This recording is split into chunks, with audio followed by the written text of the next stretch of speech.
திருநெல்வேலி மாவட்டம் கூடங்குளம் அருகே செய்தி சேகரிக்க சென்ற புதிய தலைமுறை செய்தியாளர் மீது மீன் அரவை ஆலையின் உரிமையாளர் சாகுல் ஹமீத் கழிவுநீரை ஊற்றி அவமானப்படுத்திய சம்பவம் அதிர்ச்சியை ஏற்படுத்தியுள்ளது. புதிய தலைமுறை செய்தியாளரை அவமதிப்ப ஹமீத் மீன் அரவை ஆலையின் உரிமையாளருக்கு இந்திய கம்யூனிஸ்ட் கட்சியின் மூத்த தலைவர் நல்லக்கண்ணு மற்றும் சமூக அமைப்பினர் கண்டனம் தெரிவித்துள்ளனர்.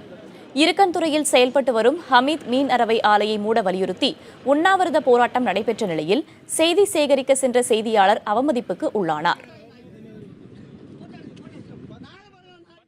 ஆய்வு செய்தபோது பத்திரிகையாளர் புதிய தலைமுறையுடைய செய்தி தொடர்பாளர் தம்பி காமராஜும் உடன் வந்தார்.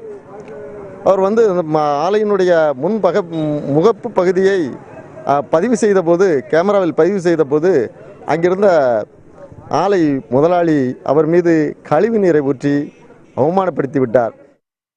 அமீது கம்பெனியுடைய அந்த கம்பெனியில் நாங்கள் போய் பார்க்கும் பொழுது சாதாரண பார்வைக்காகத்தான் சென்றது.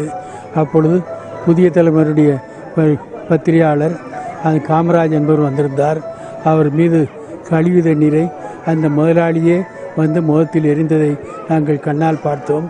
ஒரு பத்திரிகையாளர்களை கூட அனுமதிக்காத மதிக்காத போக்கு அந்த நிர்வாகத்துக்கு இருக்கிறது என்பதே ஒரு அத்துமீறல் நடவடிக்கை. அவரை தாக்க முயற்சித்தது என்பது எந்த வகையிலும் ஏற்றுக்கொள்ள முடியாது. இது மிகப்பெரிய கொலை குற்றம் போன்ற மிகப்பெரிய கொடிய செயல்.